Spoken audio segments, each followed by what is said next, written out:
Imagine you are navigating the just grueling, high stakes, emotionally exhausting process of IVF. Yeah, which is incredibly tough on the body and the mind. Right. And you're doing this, and you come across a stack of peer-reviewed clinical trials revealing a specific intervention that can increase your likelihood of a live birth by 30% compared to no treatment. A 30% jump, I mean, in the fertility world, that is absolutely staggering. It's massive, but the intervention isn't, a new experimental synthetic drug or some cutting-edge surgical procedure. It literally involves inserting tiny, hair-thin needles into specific points of the skin. Which sounds completely counterintuitive, especially for those of us raised within the framework of conventional Western medicine. Totally. We're culturally conditioned to view modalities like acupuncture or Chinese herbal medicine as, well, either ancient mysticism, a placebo, or, at best, a glorified relaxation technique. A nice spa day. Exactly. We don't typically associate them with hard clinical outcomes like a 30% increase in live births.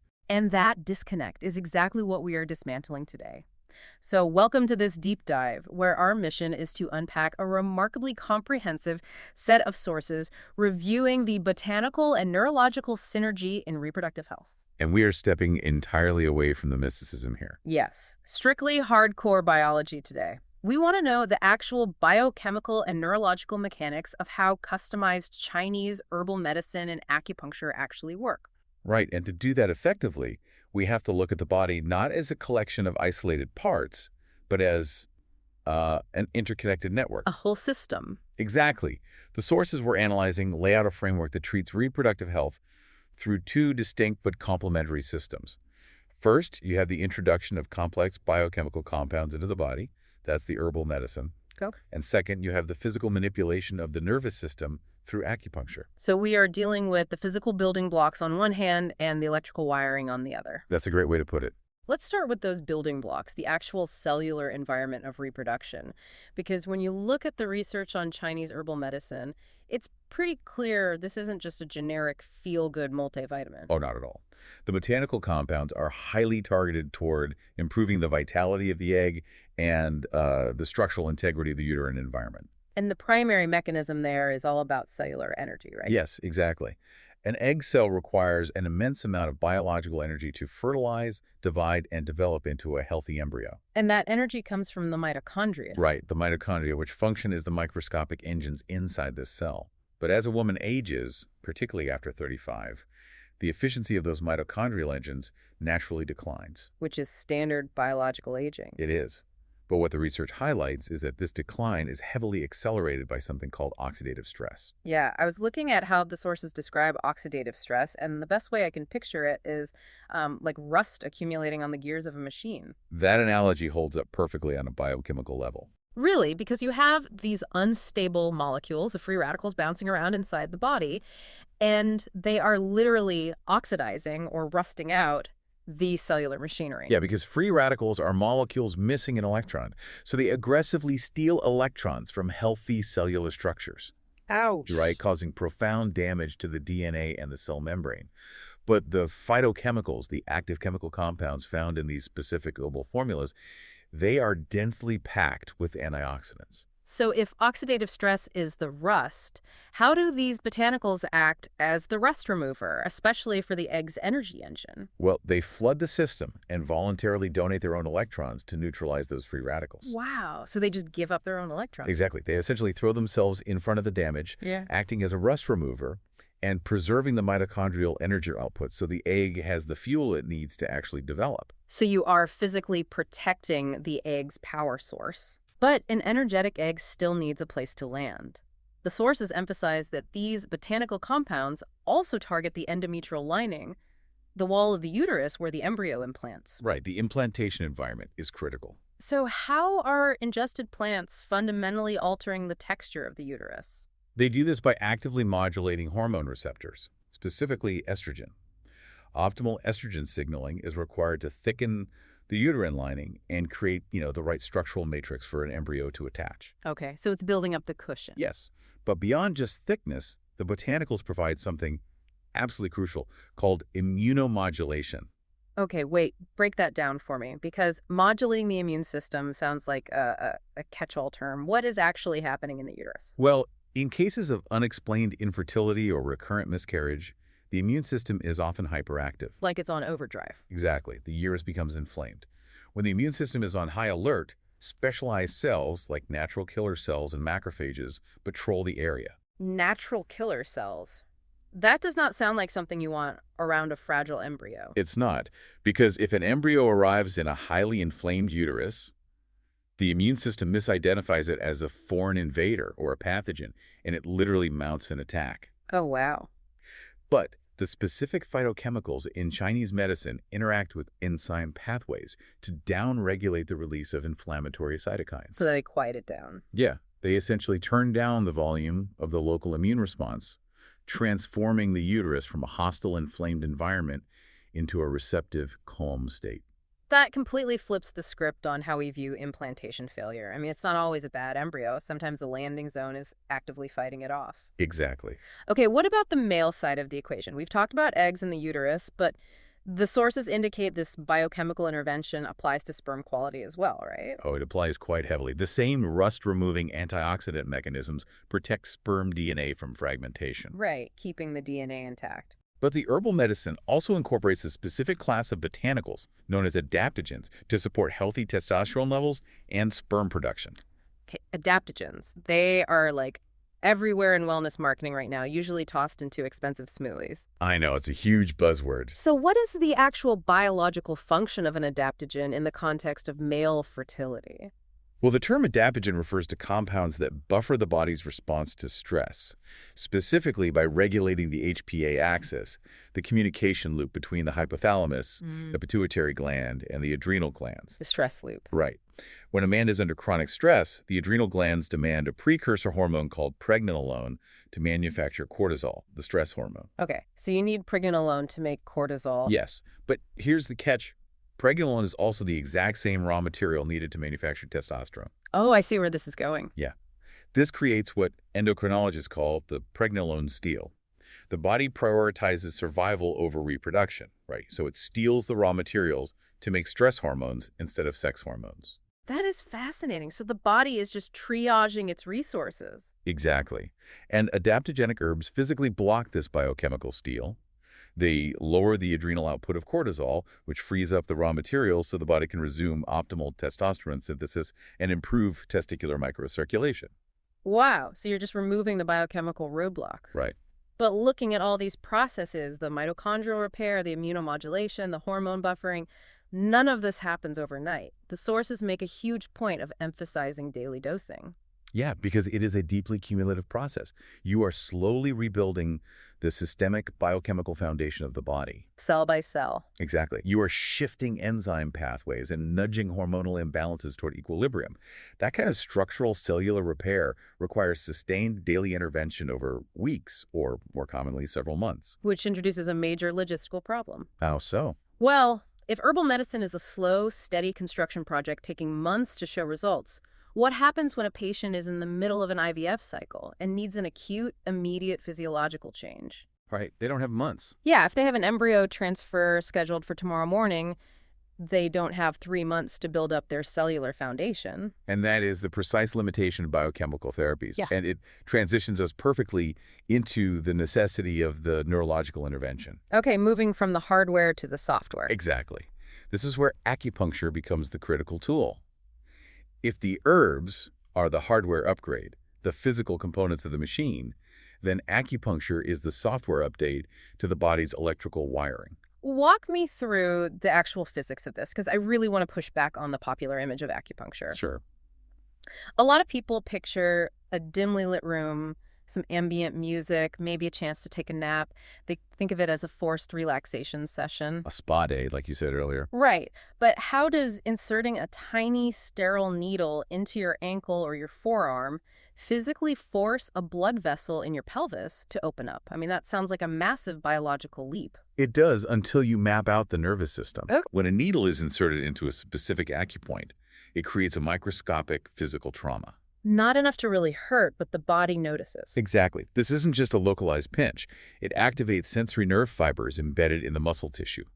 Those nerves send an immediate high-speed electrical signal up the spinal cord and directly into the central nervous system. So it's an electrical impulse. Right.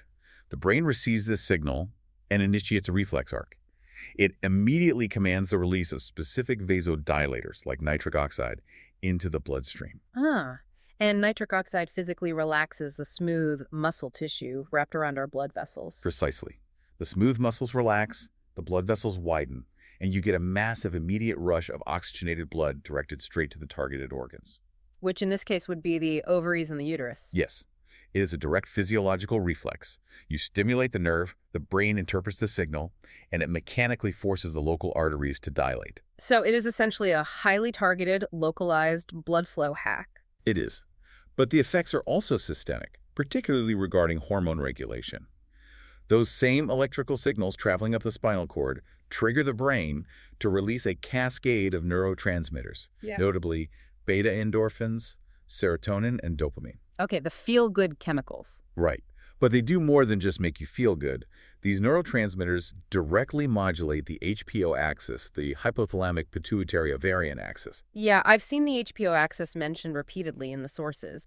It's basically the ultimate command center for female reproduction. It really is. But how do neurotransmitters released by a needle poke actually change the hormone output of the ovaries? Well, the hypothalamus releases a hormone called GnRH in rhythmic pulses. Like a metronome. Exactly like a metronome. The speed and frequency of those pulses dictate how the pituitary gland releases FSH and LH, which then tell the ovaries what to do. Okay, so the pulse has to be perfect. Right. But if a woman is under immense physiological or psychological stress, that pulse frequency gets erratic and the entire hormonal cascade breaks down. Which happens a lot during IVF. Oh, constantly.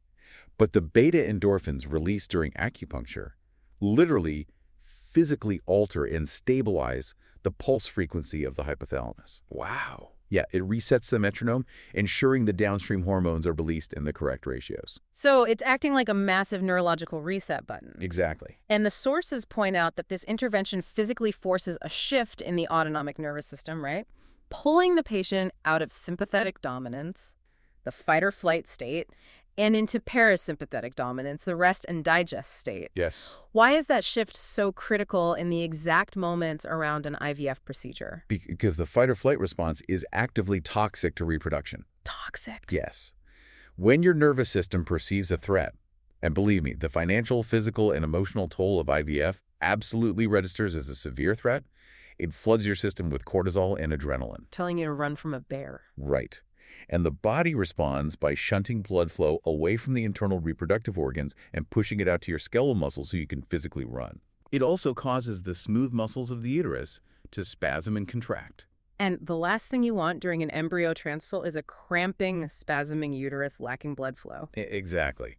But acupuncture artificially forces the nervous system to recognize that there is no physical danger. It drops the cortisol levels, stops the uterine contractions, and pulls the blood flow back into the core pelvis. That makes so much sense. This is exactly why those meta-analyses across multiple clinical trials show that 30% increase in live births. By performing acupuncture in the hours immediately before and after an embryo transfer, you are temporarily optimizing the neurological and vascular environment for implantation. But wait, the key word there is temporarily. Yes. The sources emphasize that while acupuncture acts fast, like in minutes or hours, the vasodilation and the neurotransmitter release are time-limited. The vessels eventually constrict again, right? They do. The neurological effects fade.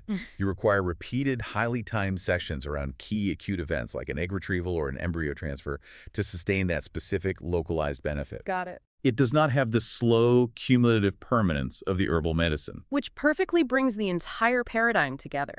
The sources strongly argue that to achieve the best clinical outcomes, these two modalities really must be combined into a synergistic framework. They absolutely have to be. They cover each other's physiological blind spots. Because you are looking at two entirely different biological pathways. Right. The herbs utilize the digestive system to deliver biochemical compounds that systemically upgrade cellular health over months.